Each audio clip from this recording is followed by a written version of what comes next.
Stock market के किसी भी स्टॉक को लेने के लिए आपकी सबसे बड़ी परेशानी ये होती है कि भाई आने वाले टाइम पे स्टॉक की प्राइस कहाँ जाएगी। अगर मैं आपका ये मसला हल कर दूं तो मेरा नाम तैयब है और मैं क्वांटिटेटिव डाटा एनालिसिस का एक्सपर्ट हूं। किसी भी कंपनी के पास्ट 5 साल डाटा से ये पता लगाया जा सकता है through different tools and through accurate data analysis कि आने वाले 5 सालों में इसके स्टॉक की क्या प्राइसेस होंगे। अगर आप भी ऐसी कोई भी रिसर्च करवाना चाहते हैं व्हाट्सएप करें, हम आपको बेहतर रहनुमाई फराहम करें।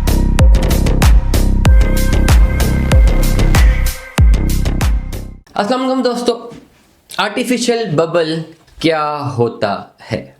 आज की वीडियो में हम इस चीज़ को डिस्कस करेंगे। अक्सर लोग कहते हैं जी स्टॉक मार्केट आर्टिफिशियल बबल है, आर्टिफिशियल बबल है। अच्छा, मैं हैरान हो जाता हूँ खाली एक दो टर्मिनोलॉजी सीख के ना।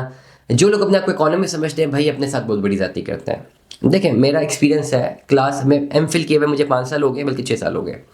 क्लास 8 से लेकर अभी तक मैं कंसिस्टेंटली सेल्स में नहीं कर रहा हूँ डिफरेंट प्रोडक्ट्स की, डिफरेंट जगहों की। पहले अल्लाह का शुक्र है अल्हम्दुलिल्लाह, क्लास 8 से मैं अपनी सेल्स में नहीं कर रहा हूँ। मैं कल भी सोच रहा था कि यार वो अल्लाह ताला ने एक स्किल दिया हुआ था कि सेल्स कर सकता हूँ, देखो आज तक साथ ही जुड़ा हुआ। और मेरी NET ग्रेजुएशन है, इंटरनेशनल रिलेशंस में मेरा मास्टर है, पोजीशन है अल्हम्दुलिल्लाह, जिसमें मेरा टॉप हमेशा रहा डिप्लोमेसी में। माइक्रो इकोनॉमिक्स को मेरा फेवरेट सब्जेक्ट रहा है, मैक्रो इकोनॉमिक्स और इंटरनेशनल इकोनॉमिक्स। फिर एमफिल मेरा पब्लिक पॉलिसी में है, कंप्लीटली ये इकोनॉमिक्स पे डिपेंडेंट है, कंप्लीटली पब्लिक पॉलिसी के सारे सब्जेक्ट्स। 8 कोर्सेज से 8 के 8 डायरेक्टली और इनडायरेक्टली इकोनॉमिक्स पे डिपेंडेंट थे। फिर मेरी रिसर्च ब्लू इकोनॉमी पे है, जिसमें फिशरीज की प्रोडक्शन और GDP growth rate of Pakistan है। और फिर वो रिसर्च जो है अल्हम्दुलिल्लाह जो क्रॉस उसको क्या कहते हैं एक्सटर्नल इवैल्यूएशन जो उसकी हुई कायद आज़म इंटरनेशनल यूनिवर्सिटी से हुई, पढ़ा मैंने रिफा इंटरनेशनल यूनिवर्सिटी से, रिफा से भी क्लियर हुई रिसर्च, कायद आज़म इंटरनेशनल यूनिवर्सिटी से भी क्लियर हुई, और फिर अल्हम्दुलिल्लाह मुझे प्रेसिडेंट गोल्ड मेडल मिला। ये सब चीज़ें करने के बावजूद, और फिर इतना एक्सपीरियंस भी सेल्स का और मार्केट का और इस इकोनॉमेट्रिक्स का जितना भी एक्सपीरियंस है, रिसर्च मेरी रही क्वांटिटेटिव डाटा एनालिसिस में, ये सब करने के बावजूद भी ना येट मैं यहाँ पे बैठ के किसी चीज़ पे लेक्चर दे रहा होता हूँ ना, तो मुझे पहले प्रॉपर उसकी तैयारी करनी पड़ती है। मेरी कोशिश होती है कोई चीज़ गलत मुँह से ना निकल जाए, कोई ब्लंडर ना हो जाए।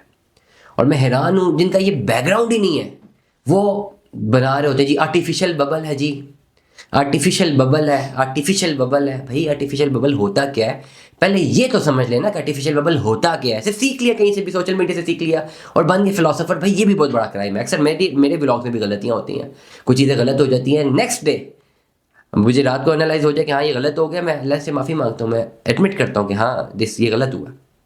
लेकिन आता ही कुछ नहीं, बस आर्टिफिशियल बबल है जी। आर्टिफिशियल क्या होता है? आर्टिफिशियल बबल मैं बताता हूँ आर्टिफिशियल बबल क्या होता है। आपके सामने 2008 का ज़लज़ला था, 2005 का ज़लज़ला था, सॉरी फॉर मैं वो फॉर द ईयर, 2005 था वो, 2008 नहीं, 2005 का ज़लज़ला था आज़ाद कश्मीर का। उस वक्त इतनी एयर आई थी ना पाकिस्तान में कि लोगों ने ना वहाँ पे हाथ भी ना मिनरल वाटर से धोए थे। इसको बोलते हैं artificial bubble.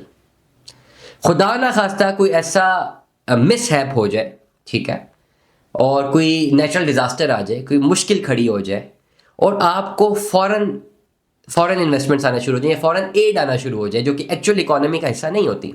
Let us suppose एक इकोनॉमी का हुज्जम है, एक इकोनॉमी अर्न करती है सालाना 1000 रुपया, उस इकोनॉमी का ओवरऑल एक उसकी कैपेसिटी है।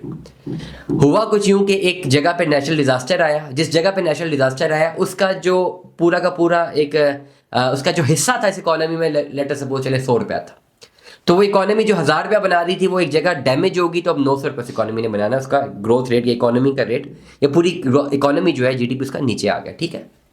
अब हुआ ये कि बाहर ममालिक ने एड देना शुरू की और वो जो हिस्सा था, वो जो 100 रुपया इंजेक्ट कर रहा था इस ग्रोथ में या इस इकोनॉमी में, उस हिस्से में बाहर से 3-4 हज़ार रुपया आ गया, क्योंकि वहाँ पे डिजास्टर था, एड की सूरत में आया, जो कि कर्जा नहीं था, जो कि इकोनॉमी में बोझ नहीं था, वो आ रहा था, लेकिन वो शॉर्ट रन के लिए था। तो हुआ क्यों कि जिस मुल्क की इकोनॉमी 1000 रुपए की थी वो उस डिजास्टर की वजह से 900 पे गई, लेकिन उसी साल 4000 रुपया मजीद इंजेक्ट हुआ तो इकोनॉमी 5000 तक चली गई। सिंपल लफ्जों में समझा। लेकिन क्या वो उसकी एक्चुअल इकोनॉमी थी? हरगिज नहीं, वो था आर्टिफिशियल बबल, क्योंकि वो शॉर्ट टर्म के लिए उस डिजास्टर को ओवरऑल उसको चैलेंज फेस करने के लिए या उसको ख़त्म करने के लिए या उसको क्लियर करने के लिए वो सारा पैसा आ रहा था। और जैसे ही वो दोबारा अपने नॉर्मल उस पर गया तो 5000 की इकोनॉमी आर्टिफिशियली थी, फिर वापस उसको 1000 पे गिरना ही था, क्योंकि 1000 एक्चुअल इकोनॉमी का फिगर था, 900 बाकी से बना रहे थे, 100 वो बना रहा था जब तक जब तक दोबारा जो है कंस्ट्रक्शन हुई तो उस हिस्से ने, उस मुल्क के उस हिस्से ने दोबारा अपना पार्ट पुलिंग करना शुरू कर दिया, तो वो 1000 की इकोनॉमी अपनी रियल फिगर पे ही रही। तो वो जो 4-5 हज़ार तक फिगर गया था वो था आर्टिफिशियल बबल, वो शॉर्ट टर्म के लिए था। 4 से 5 हज़ार का जो फिगर था वो शॉर्ट टर्म के लिए था, वो ऊपर गया फिर उसने नीचे आ जाना था, ठीक है। अब स्टॉक मार्केट में आर्टिफिशियल बबल क्या, स्टॉक मार्केट में टोटली डिपेंडेंट है पॉइंट्स। जो कंपनीज है ना, जो बड़ी कंपनीज है, 500-550 जो कंपनीज है पाकिस्तान की, वो जितना पैसा बना रही हैं, वो जो पैसा बना रही है वो स्टॉक मार्केट के पॉइंट्स है। सिंपल आसान लफ्जों में अगर आपने समझना है, अगर हम डेटा देखते हैं हिस्टोरिकली, तो 2017 में जितना पैसा कंपनीज बना रही थी और 2024 में जितना पैसा कंपनीज ने बनाया है, उसको अगर हम एनालाइज करते हैं तो 2017 में जितने पॉइंट्स थे और 2025 में जितने पॉइंट्स थे, तो वो पॉइंट्स ऑटोमेटिकली हमें कम शो हो रहे हैं, क्योंकि 2017 में जितनी इनकम की उसमें जो पॉइंट्स थे तो उसमें 5 गुना का अगर इंक्रीज आया है, तो अभी कंपनीज अपनी रेवेन्यू तो 5 गुना ज्यादा बना रही हैं, लेकिन पॉइंट्स तो 1,40,000 होने चाहिए, वो वैसे ही शो आपको टेबल पे 1,13,14,000 या 17,000 हो रहे हैं। मतलब स्टिल गैप है स्टॉक मार्केट में। स्टॉक मार्केट डिपेंडेंट है upon the economy and market of Pakistan. जो कंपनियां पैसा बना रही हैं उनके पॉइंट्स आपको टेबल पे शो हो रहे हैं। ये कंपनियां पैसा बनाना कम कर देंगी, आपको पॉइंट्स टेबल पे कम होना शुरू हो जाएंगे। ये कंपनियां पैसा बनाना ज्यादा कर देंगी, आपको पॉइंट्स टेबल पे आना शुरू हो जाएंगे। तो artificial bubble direct stock market में नहीं बन सकता, वो बन सकता है आपका मार्केट में। मार्केट में कुछ ऐसी पॉलिसीज आ जाए कि कंपनियां पैसा बनाना बंद कर दें, दैट्स इट। यही हो सकता है, उनका ग्राफ गिरेगा। लेट अस सपोज मेरी कंपनी, एग्जांपल दे रहा हूं, मेरी कंपनी 2017 में 1 लाख रुपया बना रही थी और उस वक्त मेरा जो इनपुट था स्टॉक मार्केट में वो 10% था। तो चलो मार्केट थी 100 पॉइंट्स की, एग्जांपल दे दिए, 10 मेरे थे। अब मेरी company let us suppose 10 lakh बना रही है, तो 10 लाख मेरा मुनाफा है, मेरा इनपुट वो 10% का ही है, तो मेरे जो पॉइंट्स ऐड हो गए 100 पॉइंट्स ऐड हो गए, तो स्टॉक मार्केट के पॉइंट्स से ऊपर जाना। सिमिलरली अदर कंपनीज, तो ये जो डिपेंडेंसी है ये डायरेक्टली प्रोपोर्शनल है। कंपनी पैसा बनाएगी, स्टॉक मार्केट के पॉइंट्स ऊपर जाएंगे। कंपनियां पैसा बनाना बंद करेंगे, स्टॉक मार्केट के पैसा बनाना बंद कर देगी। स्टॉक मार्केट इटसेल्फ कोई चीज नहीं है जहां आप इंजेक्ट कर सकते हैं, आपको कंपनीज की परफॉर्मेंस में जाना है। कंपनीज तो मार्केट में ऑपरेट कर रही है, खाली स्टॉक मार्केट में तो उसकी डिमांड एंड सप्लाई, शेयर तो उतना ही है ना, लोग आपस में खरीद बेच रहे हैं, डिमांड एंड सप्लाई खाली सेल और बेचने में, लेकिन एक्चुअल जो ओवरऑल कंपनी पैसा बना रही है तो मार्केट से बना रही है। तो जो आपने हमेशा ध्यान रखना है कि पाकिस्तान के इकोनॉमिक कंडीशंस कैसी हैं, कंपनीज कैसा पैसा बना रही हैं। अगर आपको लगे कि कंपनीज अच्छा पैसा बना रही हैं तो उनकी कंपनीज में स्टॉक मार्केट में इन्वेस्टमेंट करते हैं।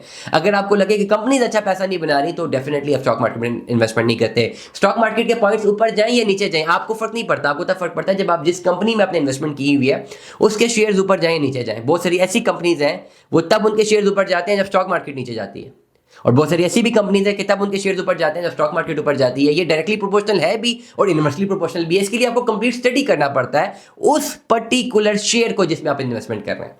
हमेशा ये इस तरह की जो होती है ना सोशल मीडिया की नॉलेज, जी आर्टिफिशियल बबल है, गिर गया, ये हो गया, वो हो गया, ये सिर्फ और सिर्फ आपको जो है मिस गाइड करने के लिए होता है। एक्चुअली हमेशा नंबर्स झूठ नहीं बोलते। और मैं हमेशा एक बात करता हूँ कि अगर आपने स्टॉक मार्केट में अपनी इन्वेस्टमेंट करनी है तो आप क्वांटिटेटिव डाटा एनालिसिस की तरफ जाएं, वहाँ पहले क्वांटिटेटिव रिसर्च करें, रिसर्च करने के बाद फिर अपनी इन्वेस्टमेंट करें, आपको इंशाल्लाह कभी भी लॉस नहीं होगा। दुआ में याद रखिएगा, अपना बहुत सारा ख्याल रखिएगा। स्टे ट्यून्ड विद अस, अल्लाह हाफ़िज़।